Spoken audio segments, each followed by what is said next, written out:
Hello friends, नए video में आप लोग का स्वागत है। तो ये आपका चैप्टर 4 द्विघात समीकरण। चलिए तो इसके सूत्र के बारे में जानते हैं कुछ। सबसे पहले जानते हैं कि द्विघात समीकरण होता क्या है। तो जब ax square plus B X plus C बराबर किस रूप में हो, जीरो के रूप में, ठीक है ना, जीरो रूप की सभी समीकरण द्विघात समीकरण कहलाती है। हम बहुपद में हमने क्या पढ़ा था कि ax square plus B X plus C होता है। पी एक्स बराबर क्या होता है उसमें, ax square plus B X plus C होता है। तो वो हमने बहुपद में मतलब जब भी पढ़ते तो उसमें बराबर जीरो नहीं होता है। लेकिन यहाँ पे क्या है, समीकरण यहाँ पे हमको निकालना है। क्या है समीकरण? तो समीकरण के लिए क्या होता है, ax square plus B X plus C बराबर जीरो। और इस रूप में सभी समीकरण, जो भी समीकरण होगा उससे हम क्या कहेंगे, द्विघात समीकरण। नाम से है द्विघात, मतलब कितने घात, तो दो घात। ठीक है। यदि एक्स स्क्वायर का शून्यंक, एक्स स्क्वायर का गुणांक शून्य ना हो, मतलब ए जो है जीरो का, और मान लीजिए कि ए ही अगर जीरो हो गया तो एक्स का वैल्यू ही खत्म हो जाएगा, तो ये द्विघात समीकरण रहेगा क्या? नहीं रहेगा। ठीक है ना। तो ए हम क्या है, जीरो के बराबर नहीं होना चाहिए। अब है द्विघात समीकरण के शून्यंक बराबर द्विघात समीकरण के मूल। तो जो शून्यंक मतलब जो घात होते हैं, मान लीजिए द्विघात समीकरण के कुछ शून्यंक निकलेंगे। मान लीजिए हम कोई समीकरण लेते हैं, 4x square plus 3x plus 9 ले लिया। ठीक है, ये समीकरण बराबर जीरो। इसका मान लीजिए इस दो शून्यंक निकालते नहीं, सीधे हम लिख लेते हैं। मान लीजिए x बराबर एक 3 आ गया और x बराबर -4 आ गया, दो शून्यंक है। तो इसी को मतलब द्विघात समीकरण हम लोग क्या बोलते हैं, इसको मूल पढ़ते हैं। क्या पढ़ते हैं? मूल। ठीक है। तो जो द्विघात समीकरण के शून्यंक है उसी को हम क्या कहते हैं, मूल।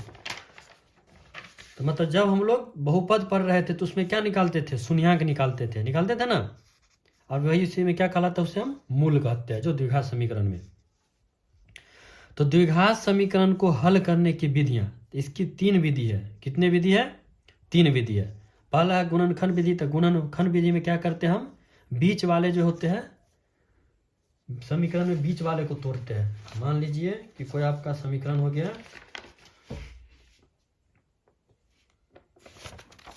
देखिए मान लीजिए कि कोई एक समीकरण हम ले लेते हैं। कौन क्या समीकरण ले, क्वेश्चन लेते हैं 4x square plus 4x square plus 9x plus 5 बराबर जीरो। मान लीजिए आपका द्विघात समीकरण हो गया। तो इसमें हम क्या करते हैं, गुणनखंड विधि में बीच वाले को तोड़ते हैं। कौन सा विधि हो गया? गुणनखंड विधि। इसे हम बोलते हैं गुणनखंड विधि। ये सबसे आसान होता है द्विघात समीकरण में, सबसे हल्का विधि जो आपका गुणनखंड विधि होता है।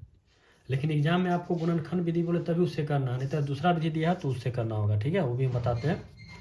तो गुणनखंड विधि है। क्वेश्चन है 4x square plus 9x plus 5 बराबर जीरो। तो सबसे पहले यहाँ पे क्या करते हैं, जो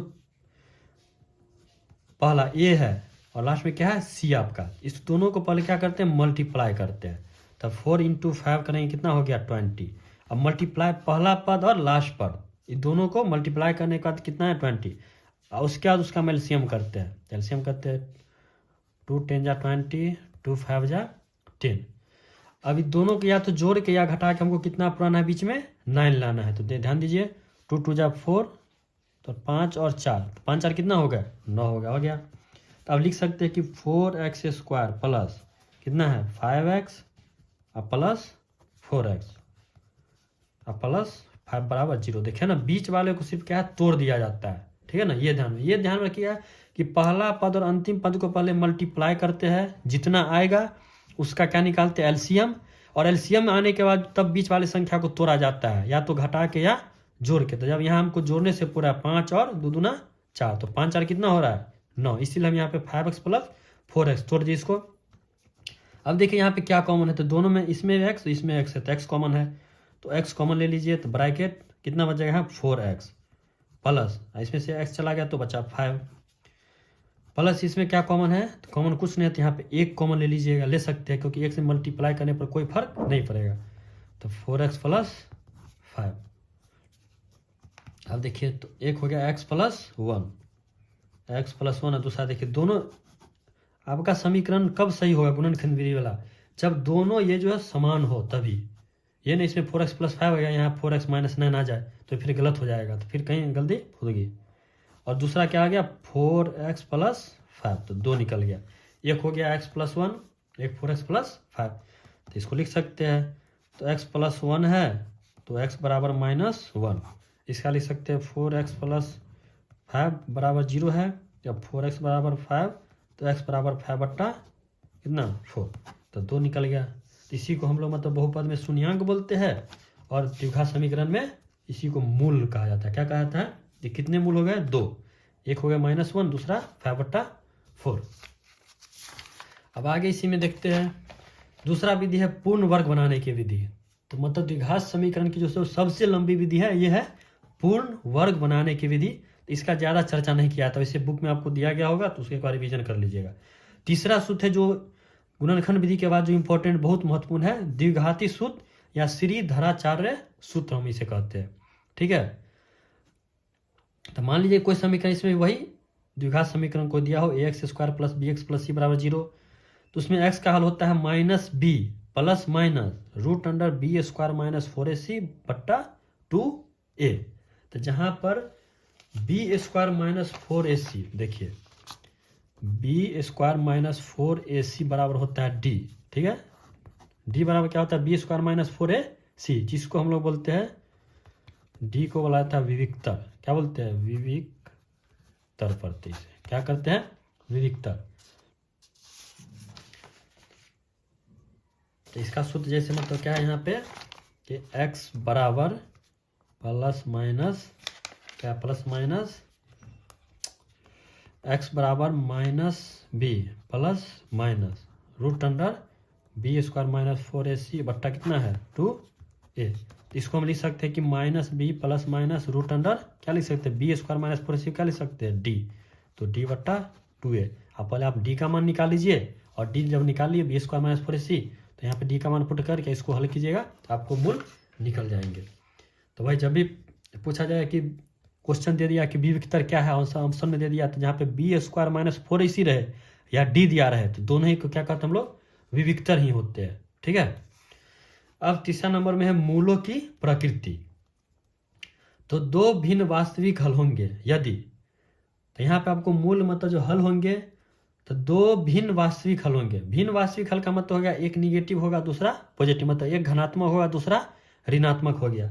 जब मान लीजिए कि x का वैल्यू कि x बराबर एक आ गया -2 और एक हो गया x बराबर मतलब माइनस नहीं सीधे 4 हो गया। कितने हो गए? -2 और कितने हो गए? 4 हो गए। तो दो भिन्न वास्तविक हल होंगे। ठीक है ना, तो ये क्या कहलाएगा? b² माइनस 4ac जो होगा 0 से क्या होगा? हमेशा बड़ा होगा। अलग अलग है लेकिन वास्तविक है, मान तो है ना, ऐसा तो नहीं है कि मूल नहीं है, दोनों तो मूल है। तो इसलिए क्या हो जाएगा? इसका b² माइनस 4ac जो होगा हमेशा 0 से क्या होगा? बड़ा होगा। सेकेंड नंबर में दिया है कि दो समान वास्तविक हल होंगे। अब दोनों हल क्या होगा? जब एक समान होगा। ठीक है ना, इसके कहने का मतलब x बराबर ही क्या होगा, दूसरा भी x बराबर क्या होगा। तो देखिए दोनों क्या है? एक समान है। तो जब एक समान हल होंगे तो क्या होगा? b² माइनस 4ac बराबर क्या होगा? 0 होगा। क्या हो जाएगा? b² माइनस 4ac बराबर 0 के बराबर होगा जब इसके हल कितने होंगे? समान हल होंगे तब। अब कोई वास्तविक हल नहीं होगा अगर b² माइनस 4ac 0 से क्या होगा? छोटा हो जाएगा। मान लीजिए कि विविक्तर ही मतलब 0 से कम हो गया तो कोई हल ही नहीं निकलेगा, वहाँ पे आपका कोई मूल ही नहीं ज्ञात होगा। इसलिए अगर जब बड़ा रहे तो वास्तविक हल होंगे लेकिन क्या होंगे? भिन्न होंगे।